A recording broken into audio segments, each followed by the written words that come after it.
Hello, everybody, and welcome back, finally, to the Eberron campaign. This is Eberron Chapter 2, Reap What You Sow. No longer do we have to sit underneath the horrible title of political theater spelt wrong to sound fancy. No. We are now playing Eberron Chapter 2, Reap What You Sow, spelt wrong to be punny. So every chapter is going to be spelt wrong? Apparently that's the theme. That's the only consistent thing, apparently. Oh. What's up, everybody? Are we all excited? Is everybody happy?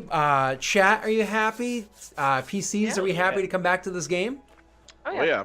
Yes, Scott, I am happy. That sounded super convincing. Well, Yes, DM. At Reich's behest, he was like, you know what? You should really do a green screen effect for all of the games that you DM. And I was like, okay. So here I have a cool Eberron-esque green screen behind me. Yay! Thank you, Speak a Bluff, for the sub. Okay, so let's get into the game. I'm super excited to see what things are going on, to explain to people a whole bunch of stuff. So, I guess one of the first things we need to say is during the time that we were gone, during the time that we were taking a break, in-game, 9 months have passed. That's right, 9 months have passed. Don't worry about the part 3. That's because part 1 of the game was part 1 was the intro of the characters, and then we just kind of dropped the parts thing, but kept the chapters thing. But that's okay because there's going to be about 2 parts for the chapters to keep it working. Yeah. So, what was I saying? About 9 months have passed in game. So what happened during those 9 months? Well, in the first month, after all the amazing events that happened, or at least immediately after the events that happened last chapter, we had the party, the rest of the party, which is Reich and Stalbor, rushing to the ship to get to their crew, where they immediately were able to grab their friends, and they were able to kind of pull them back to their own ship to look after them, to make sure that they were okay, or to get back to their own ship where they could look after them, make sure they were okay, and do so with a bit of privacy. And the reason why the privacy really mattered was because the events that transpired ended with Luca and Kieran manifesting dragon marks at the same time, which is one the mark of Storm and the other the mark of the Sentinel. They both manifest dragon marks at the same time. So the fact that they were able to get back there meant Stalbor could look over them and make sure that they were okay and help nurse them back to health, but also keep what had just transpired a secret, which is a huge thing because neither one of them would have announced that they had marks until they were able to be a bit safer and in better condition. Well, they were a bit safer about a week's time later when they found their way to the port of Stormreach. What is Stormreach? Usually in the game, it takes place on Corvair. Corvair is the primary continent in Eberron, Eberron the planet. They've been spending almost the entire time of last session in Sharn, which is the southernmost tip of Corvair. They then took a boat to the northernmost tip of the continent to the south of them, which has the city Stormreach, because it reaches through the naming conventions for, yeah. So they were at Stormreach, which is a very uncomfortable place because they got there just as we were hitting summertime. Stormreach is like the tropics of South America. We're talking rainforests, hot, sweaty-ass anything, super uncomfortable. For 3 of our PCs here would not have enjoyed it at all. Luca would not have liked it. Reich, who even though he comes from a muggy area, whatever, because of the geographical landscape of his homeland, tends to have cooler breezes and whatnot, so he wouldn't have liked it. Stalbor wouldn't have liked it. But Kieran actually finds this place to be quite comfortable. She doesn't mind the heat, the humidity. She doesn't mind the sea breeze and all of that. As a matter of fact, Kieran knows this city very well and even has family here. A considerable amount of family here. Sure, Luca has a small little outpost thing, but Kieran's family, House Lyrindar, has a huge outpost here, and she actually spends much of that month hanging out with one of her uncles that happens to live here, an uncle that she holds dear to herself. And so we won't go too much into those details, but she spends a considerable amount of time with that uncle. Eventually, about a month later, you guys are able to hop onto a ship and make your way back up to the north, where you come back into Sharn. From there, the party kind of splits ways. Reich knows that he has to dedicate his focus in Sharn to the rebuilding of that embassy that he was working on for the hobgoblins here. We had Kieran, who was focused on trying to break down the coded messages. Some of them came up to being worth nothing because the messages were too broken, and many of them were just, or almost all of them were just parts and phrases because so many of the wardrobes were lost. Just so much was taken, so she could only get so many things off of it, which we're going to go over shortly. Luca and Stalbor, however, decided to go a slightly different route. They actually decided to head way to the north as summer was coming full-fledged, and then a considerable amount off to the east. They actually head to the country of Karrnath, Luca's place of birth. Karrnath is a very, very different country than the one we've spent our time in, and eventually we'll be able to go into more into detail of it when we actually visit it on camera. But in short, it is you have to think of a cold and stringent country where the weak do not do well and the strong always rise up in ranks and rise to the top. It's a country that you can think very much, if you're familiar with the manga or the anime, very much feel like the Full Metal Alchemist. It's an almost Germany feeling country where they have lots of magic users tend to just instantly rise up in ranks for what they can do to benefit their people. Though the magic that they focus on isn't transmutation magic like in Full Metal Alchemist, it's necromancy. Stalbor would find a certain amount of comfort in the coldness of the place and the stringent rules of the place. But Stalbor would also find other parts of that country to be extremely uncomfortable. Something that Luca would come to realize is the undead. The undead themselves would make Stalbor uncomfortable. I'm sure he doesn't go too much into detail with Luca about that, so we're not going to go too much into detail now. But Stalbor is not happy with the way the undead are handled here. It makes him very uncomfortable. Luca, however, would be met with his family, where he would spend time with them, showing off his mark to them before anybody else, his immediate family before anybody else. Showing off his mark and making sure that they could see who he's become and what he's capable of. And his family would more or less just be like, "Yo, whoa, buddy, it's time to double down. You represent the family now." Yes, family, house beneath. Yes, you represent us now, of course. You represent the family now. And so you got to represent the family well. It's time for you to stop kind of lollygagging in your responsibilities and hanging back and You need to take a more active role in the family. And before you can do that, you need to go and finish your training. Luca actually stayed in Reckenmark Academy much longer than his better Luca brother Nico did. Stayed there much longer than his brother did, and gained a very different type of training and very different outlook of life. But they need him to finish even that training. So them pulling strings and spending money, they were able to get Luca back into Reckenmark Academy to finish his training. But Luca said, "I will only do so with one exception to the rule. Like I need one give me. I'm taking my friend Stalbor with me. Stalbor is coming along." And so he did. Stalbor actually does come along to... Stalbor actually does come along with him to Reckenmark Academy. This is something that should not happen. Why? What is Reckenmark Academy? Prior to the last war, it was where all the greatest generals of the 5 nations of the Empire, Aaron, name of the Empire? Galifar, of the Galifar Empire would train. And then after the 5 nations split, still technically the old laws hold true that anybody of the 5 nations should be allowed to go there. However, it exists in Karrnath, and Karrnath, they play by the rules, but they don't. So they do allow people of the other nations into it, but they're really like 90%, or I should say like 75% of the people that train there are from Karrnath, and like the other 25% is made up of other people of Corvair. Stalbor is not of Corvair. He's from Arenel. He's not a citizen here. He doesn't belong. Even if he did become a citizen for one reason or another, he doesn't belong.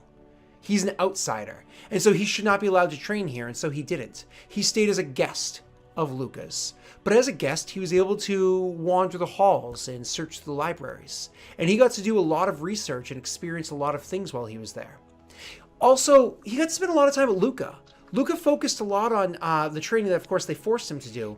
But Luca also asked Stalbor to train him in what magic is and what it's like to fight, how it is that these things affect them, and so on and so forth. He really needed to know more about magic because of now that being in the real world and fighting it, he needed to know so much he needed to know so much more about like how it is that he can combat it. And moreover, eventually he kind of broke down and was like, Stolly boy, can you teach me some? And Stalbor eventually was like, yeah, buddy, I can hook you up with that. I'll teach you some magic. And so Stalbor does. He actually starts teaching him the basics of magic, handing to Luca Odette's book, the book that Stalbor took from Odette's body, gives it to Luca so Luca can cherish it and start learning magics from it. You might see Erin shaking her head because she knows how Odette would feel about that, but it doesn't matter. She's a corpse, so... I didn't say anything. Rip. Rude. So that It's happens. kinda heavy to But start also with. something else that happens there is Stalbor gets to spend a considerable amount of time with some people. As a matter of fact, he gets to spend a considerable amount of time with people in the libraries and their own learnings.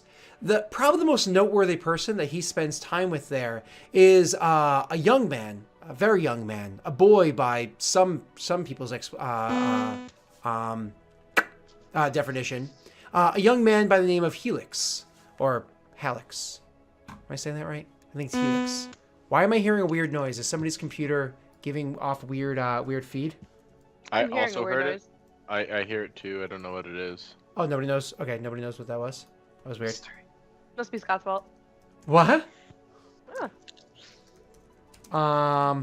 Okay. Tell me about Helix. So anyways, so my apologies. So, Helix, which I'm just triple checking on his name one second. But so Helix, he is a young boy. He's he's a good looking kid. Like I don't mean like hey. He's he has very sharp features. He's very attractive. He's very soft spoken. He's better with the word than he is with the sword, which is why he spends a lot of time in the libraries and learning. You can clearly tell from his accent he's not from around here. His accent more falls in line with that of Sharn specifically. Not quite Sharn, but Breland specifically. But then again, after like time passes and you get to know him considerably more, you eventually learn to find out why he seems out of place here. Why his name is not just Hallux. I'm pretty sure it's Hallux. I'm trying to look it up because now I'm a fucking idiot. His name is not just Hallux. His name is Prince Hallux, the youngest son of King Boromel of Breland. He is actually the child of the king. So of the country where you spent almost all of your time in Corvair. So holy crap, why is he here? Oh, he's training. He's been training for only a couple months longer than Luca just re-arrived here. And he's very blah with the sword. And that's where that kind of stands. Okay. So that's what the two of them did. They spent a considerable amount of time there. Eventually, Kieran comes to a head in all of her research, which we're going to go over in a moment, and is able to kind of like compile together everything that she was able to get from all that time of searching through things. Why did this take so long, by the way? You might be like, what the fuck? Why does this take so long? If she walked onto a ship and just ran her fingers across one of the ropes that were there, she should be able to read it like a sentence in Braille. However, she's not doing that.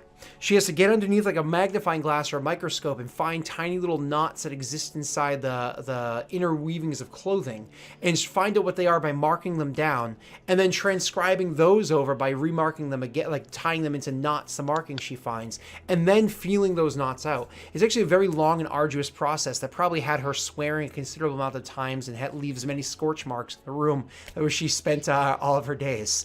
So Kieran's not a very patient person, but she would do it because of the significance of who it was that she had found. Eventually, she would come to a head with her research, and she would leave to meet up with Reich and be like, yo, come with.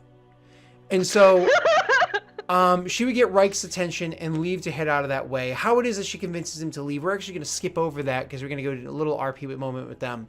And eventually they would actually go and they would have to make their way to Karrnath. Now, the fastest way to get there is an airship.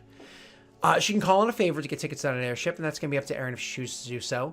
The most enjoyable way to get there is through an actual ship and go all the way around the entire continent. And the most logical way to get there is through a the lightning rail, which Kieran uses when she needs to, but does so with a sour taste in her mouth. She'd probably prefer to sit on a horse. So Kieran, what method of transit would you prefer to use to meet up with your friends in, and that's right, we are going to Karrnath. And before you answer this question, allow me to remind you, you're going to Karrnath 9 months later in what is our calendar, February, what is in their calendar, the month of Alaroon. Please. Okay. I will try to call it a favor. See if I can get an airship. Seeing as we just saved one last year. I was gonna say, Just saved it like 8 months ago. It's fine. How do they feel about mounts on these airships? I get a bonus of 1 for my dragon mark. I'm in the cargo. Let me rephrase that. How do you think they feel about my mount on this airship? Erin is going to be calling it a favor, and it's just a slightly larger favor because of your mount, who we've never met in the entire chapter 1. You have a No, mount? you did not. Exactly. Oh yeah, I do. I've seen his mount. I've not. Oh, it's Friday. It's time for scotch. Scotchy, scotch. Not bad, Erin. So it's a 16 plus. Do you get a +1? I get it's plus my proficiency plus my dragon mark bonus, which is 1. Okay. So it's +3. So you get a 19 on your check, and you're going for a call, get a favor. And they tell you, yep, they'll get that to you within the next couple of days, which allows Reich to kind of finish up what he was working on anyways. Awesome. And you guys are going to be able to hop onto an airship and take that to the north. It's like, yeah, next couple of days. So actually, they're like, oh, we can get you on later on today. And then, things are going through. You tell Reich, he's like, yeah, I need a couple of days. By the way, I've got my mount. I've never seen your mount. Maybe you should meet my mount. Eric, could you please describe the meeting of your mount to Erin, who real life didn't know you had a mount? No, real life I did. I was making a joke, but that's fine. Gotcha. So when we go to this place to pick up my mount to this stable, you see it's not your average stable. It's one that's a little bit lower down in the chain. And when you walk in, there's a couple of hulking half-orc stable men. And I greet one of them and say, I'm here to pick up Gahal. I've paid through the month. You can just keep the remainder. And when he nods to me, you hear like a snarling noise coming from the end, and you see one of the half orcs kind of like very angrily walk out, slamming the door behind him as he walks away. I look back at you and I say, "Hold on here a moment." And I walk over and I bark something out in a foreign language that you don't understand. And then the snarling abates for a moment. And then terrifyingly, you hear something respond to me in the same tongue. I walk over. I'm out. This is I weird. walk over and open the stable door, and you see coming out of the stable door a ginormous wolf-like creature standing about a little bit bulkier than a horse, but still about the size of a horse. As it comes out, it moves its mouth in just an incredibly uncomfortable way as it continues to speak this language. You know what the language is at this point, knowing Reich. He's speaking Goblin, and I speak it to him in return. I look at him less like you would at like a mount, and I look at him more like you would a coworker. Just I don't like pet him or anything as he comes out. I just look at him. I seem to be scolding him in the moment, and he seems to be taking it in whatever stride he can. And then after speaking to him for a few moments, I walk back over to you and I say, "This is Gahal." Well, Gahal is horrifying. Yeah. Okay, and so you know that you're going to have to go call in that favor that we were just discussing, and they're like, it's going to take us a few days to get that one happening. And so you do exactly that. And so, Erin, you meet Gahal, and more or less you have no interest in any RP with him. You're just like... No, that's terrifying. Goodbye. Bye. Awesome. Okay, and so Go back into your little crate now. So your mount is a warg. It is a large-sized warg that you're able to sit on and ride. Yay! Which is not uncommon for hobgoblins to do. Wargs are, of course, intelligent creatures that can speak, that can understand Goblin and can speak Warg. Just to be clear, they understand Goblin and can speak Warg. All right, moving on. You guys eventually get onto your airship and you're able to fly up to meet up with Luca and Stalbor. Before we get into the RP that you guys might have along the way getting there, which might be more interesting, we should probably go over the notes that you guys have found along the way. So, Erin, I'm going to copy and paste this into a chat with you really quickly. Yeah. Skype. Because I don't know how much of this you want to share with them. So I'm just going to find Erin. Where's Erin in Skype? I'm waiting for you to give you this one. There you go. There's all of the things that you would have found. That's a lot of reading. That is a lot of reading. So you guys, those are all the messages that you were able to find. Some of them you're able to obviously link together, and it's pretty apparent which ones are there for you to link together. And I imagine if you want to just share that with everybody, you're welcome to do so. Or we can just keep it, that's what you understand is the case. All right. Hold on. Give me half an hour to read this book. And then I'll Oh, get back that's to you. not that much. All right. So, It's not like we had however many months. no, you gotta get the raw, you gotta get the raw reaction. All right. So, She's been working for for 9 months. oh, I in think game. raw will be her hands after reading loads of ropes. So Luca and Stalbor are down there learning their magics and doing everything that they're supposed to do. While Erin's reading that, I'm going to explain one last detail about how things have kind of changed recently.